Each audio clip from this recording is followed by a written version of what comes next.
Welcome to Sportwrap, and this weekend is a sport lover's absolute dream. In the footballing world, Manchester City and Man United clash, obviously, in Manchester. We'll be looking forward to see how that alleged rivalry goes. Ajax is going to be playing Copenhagen, and then it's going to be Napoli versus AC Milan. And you know what happens when those other ones are aligning? It also means in Spain, it's Madrid versus Barcelona, or Barcelona, as one of my Spanish friends insist on calling them. Either way, it's an action-packed weekend for football. Rugby, you know what's going on. Argentina takes on England tonight, and tomorrow, Springboks and All Blacks. However, we're going to be diving first into some local sports, starting off with boxing in the hit list.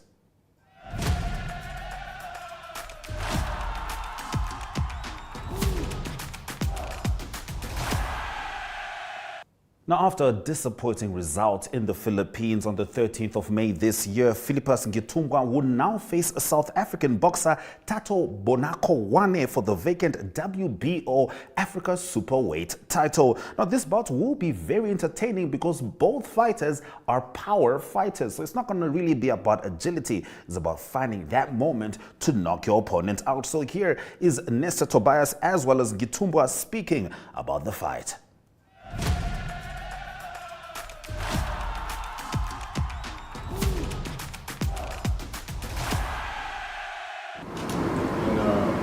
Champion, Fillipus Nghitumbwa. It was a great fight against Samero, who's three-time world champion. It was a very controversial, in my opinion, it was a controversial decision. And now that's why in boxing, people just remember it was the last fight. Talk about energy. When we forget all the other fight you won and also we remember that loss. So now we have to redeem that. So it's gonna be a redeem of energy. We're gonna come up with Thatho winner from South Africa, who's the current WBO world champion. Now we will fight for the WBO Africa title. Energy has been training. Is ready for this fight. I trust energy. This is our next world champion. So we just give him support and everything he needs to go through this process. He was rated number in the top 5. We went to the Philippines. We got to this fight and get a win. Then you're going to get big in the rating.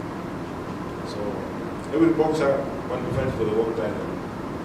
But the process, you have to go through the process. And the process is to be in the top 50 challenge for the world title. In Africa, it's more difficult to fight for the world title if you are not mandatory. So it's hard, you know. Those other champions we produce, and also through the structure, very hard. Hitman, you can see Hitman was mandatory, get a chance to fight for world title. Ole Sambunda is mandatory. Henry Simon was mandatory also.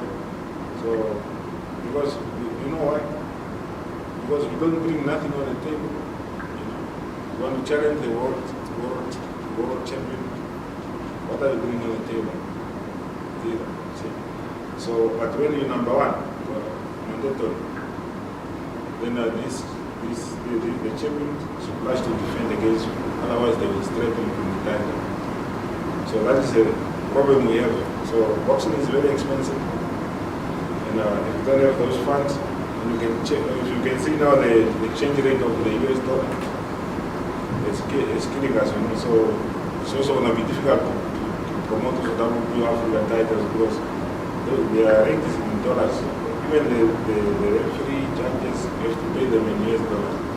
So that is why if we don't get funds, it's very difficult to promote any title in Namibia because we don't have the TV right. So, and our guys get always invitation to go and fight overseas, but we won the world champion. So we have to come together and put funds together and make this guy to fight for the world titles. Of course, I have to thank our sponsors, our main sponsor MTC, our sponsor PST-Bet. Of course, they did a lot for boxing. They keep supporting boxing. But other corporates also welcome to join us to produce world champions, because if you got a world champion in your country, you're more likely to put your country in the world, because all the attention will be Namibia, you know. So it's not going to be easy. It's not going to be like a walk in the park, but we are committed to do what we can do to put energy back in the top 5 so we can fight for the world title. Okay, on the same card, on the 2nd December, when we back club, we also going to have a great undercard. Okay, the other undercard we did not finalize, but we're going to have a boxer like Force, Shanika in action. We're going to have Thomas Nesta in action. We're going to have Mateus Haita in action. You know, and the other guys, you know, they are busy. Max Mpinge, make a comeback. And we're going to have a few guys on the undercard. The big one is energy, as the South African WBO world champion. So maybe you're going to ask that why world champion fighting for the WBO Africa title. Like I said, there's 4 organized world titles or world organizing body, WBO, WBA, IBF, WBC. So that is the cream of boxing. That's the World Cup of boxing. You know? You can see, if they call you undisputed champion, when you defy those 4, then you become undisputed champion. See? Last time we have undisputed championship was Terence Crawford, Harold Spence. So this guy is a world champion, but on a different level. But we're going to fight for the WBO Africa. Energy is the main. Before I give you a chance for the question, I'm going to give energy to say something.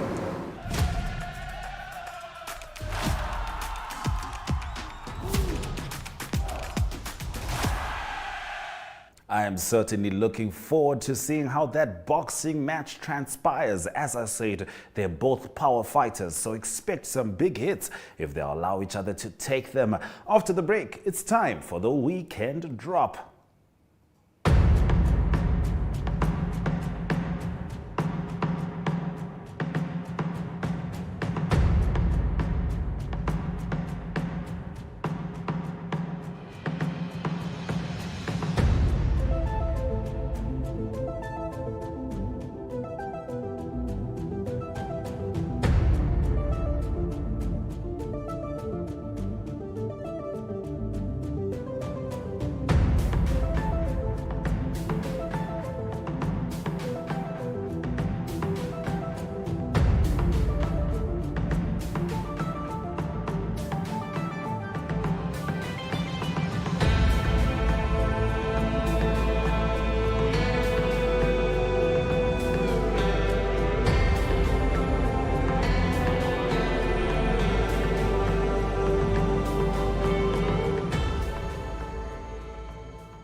All right, in this weekend's weekend drop, Leonard is here to tell us about the Sports Expo Chess Tournament.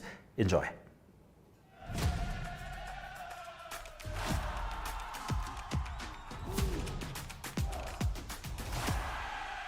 Okay, so we are joined by Leonard from the Kingdom Way Chess Academy. Excited to have you here, man. Just tell us, Expo, exciting times. What can we look forward to from the academy? Okay. Thank you very much for having me. My name is Leonard Nghitumbwa from Kingdom Way Chess Academy. We are currently at the Sports Expo, which is happening in Swakopmund. It started yesterday and it's going to end on Saturday. So on Saturday we have a sports chess championships, which is just basically what I came to talk about. Okay, now with that being said, before we do dive into the championship that you guys are having in Swakopmund, can you just tell us when the academy was actually established? Nghitumbwa Chess Academy was established in 2017 by myself and international chess master Robert Kwaze. So yeah, the academy basically it's not something that was planned. It was just that we are passionate about chess, and at some point we realized, look, let's try and see if we can teach kids how to play chess, and yeah, that's how basically we started and we kicked off. Okay, good start 2017, like you just said, all the way to 2023. And speaking of you, Leonard, for those that do not know you, what position do you hold in the academy, and how many chess players do we have? I am the president of Nghitumbwa Chess Academy, and the number of students we have are, it's hard to say. We have almost 100 kids. Almost 100. And how's it managing 100 kids? We don't really manage them at the same time in most cases, because there are different kids at different schools. Because we're not just at the academy at the Goethe Institute on Saturdays, but we are also teaching chess at other schools. So if you collectively put those chess players together, it's almost 100. Okay, well, this is for my own curiosity. Nghitumbwa. Why Nghitumbwa? Since you are the man behind the brand. Because it was based on biblical principles. So hence the kingdom.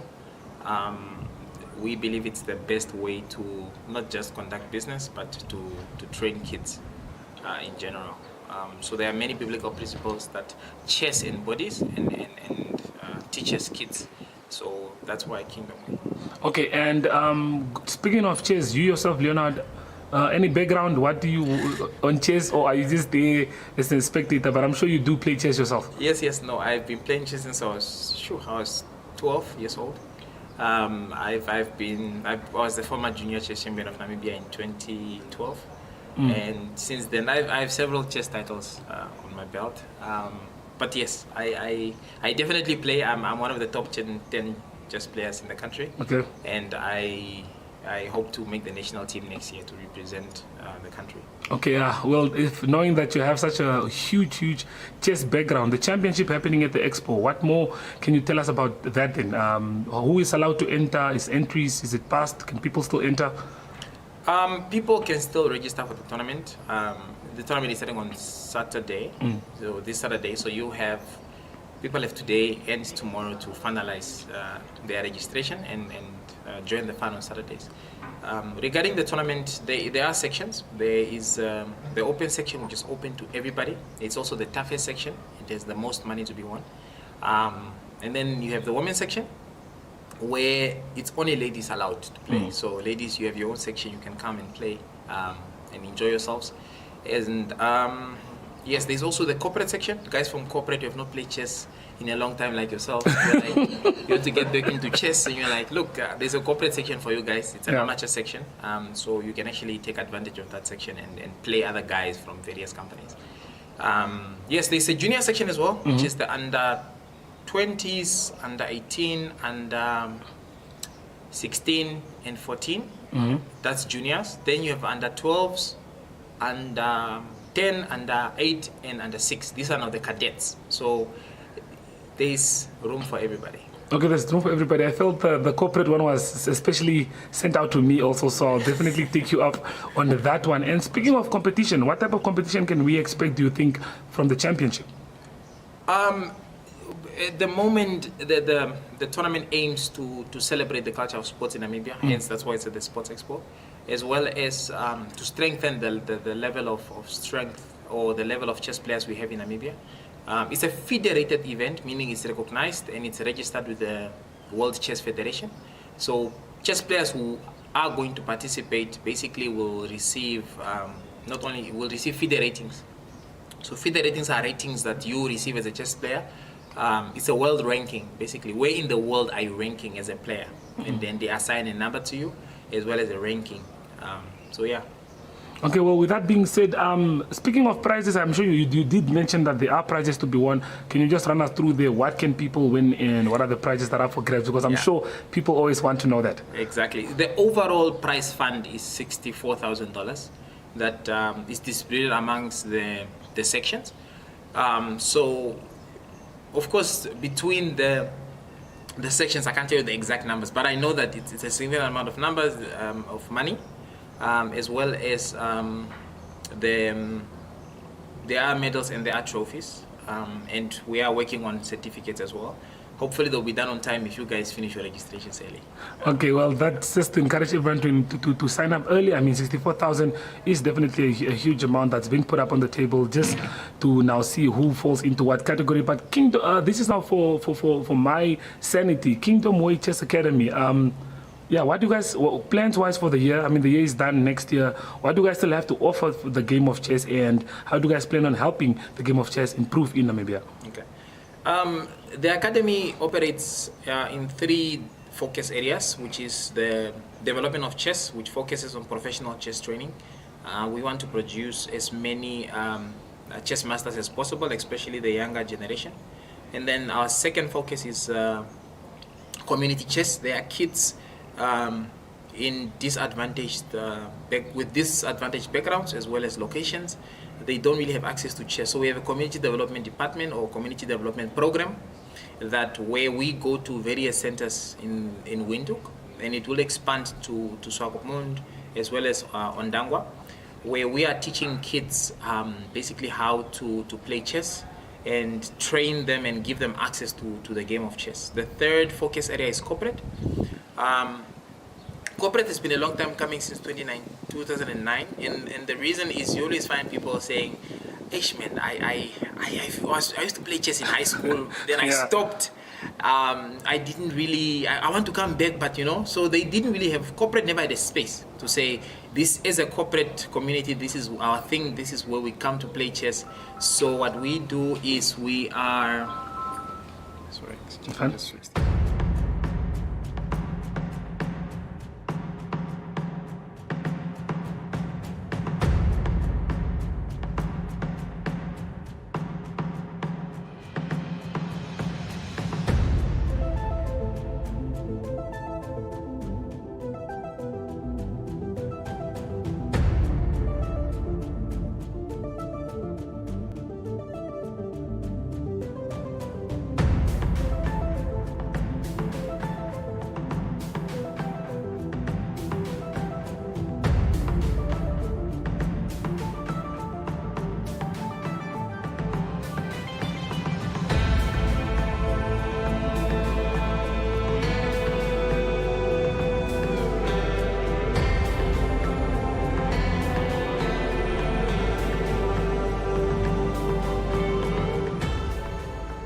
All right, let's get into Le Rugby Joe with some news from England, not the controversial kind, but we're talking about England's scrum half, rather Ben Youngs, saying that he feels honored to end his international career on his own terms when he plays his final test match in the World Cup today for the third place playoff. The 34-year-old admitted it had taken the team a while to digest the disappointment of England's semi-final exit with the narrow 16-15 defeat to South Africa. Now, Young started the 2019 World Cup final that England lost to the Springboks, but has been relegated to the bench for the tournament in France.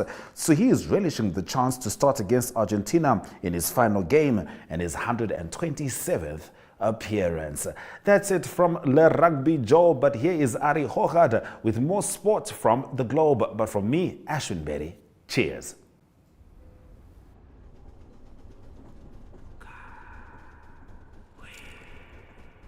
How do you find the perfect time?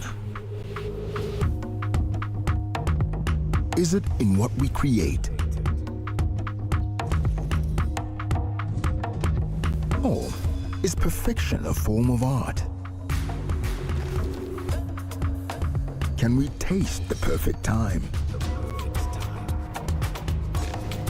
Move to it. Feel it. Or is it best enjoyed together? The perfect time is out there.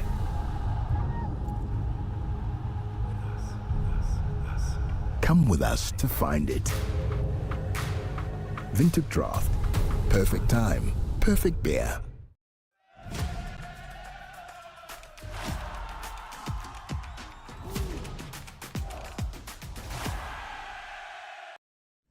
Good day everyone, time for international sports news, and starting off with rugby news first. A World Cup final being played this weekend. It is tonight also the playoff for third place. That is between England and Argentina. Big game on Saturday. South Africa play against New Zealand. The final 2023 Rugby World Cup in Paris. New Zealand team announced for the game, and the big news there is Brodie Retallick. That will be the starting lock in the team for New Zealand, and that means that Sam Whitelock, the experienced lock, he will go down to the bench. Sam Whitelock, he's the most experienced test player for New Zealand. He's played more than 150 games, and more significant is that he's trying to win his third World Cup. That's never happened before with any player. There's some players that won two of them, but not three. So at the moment it is Sam Whitelock in line to win his third title after being part of the team in 2011 when New Zealand beat France in the final by 8 points to 7. He also played in 2015 in the team that beat Australia by 34 points to 17. So he's trying to win the prestigious World Cup title for the third year in his career. Moving on to tennis news, and it is two tournaments being played on the men's ATP tournament at the moment, or the tour, and the first one I can talk about is the Erste Bank. That's a Vienna Open. That's an indoor tournament being played in Vienna, and it is Francis Tiafoe that beat Gael Monfils.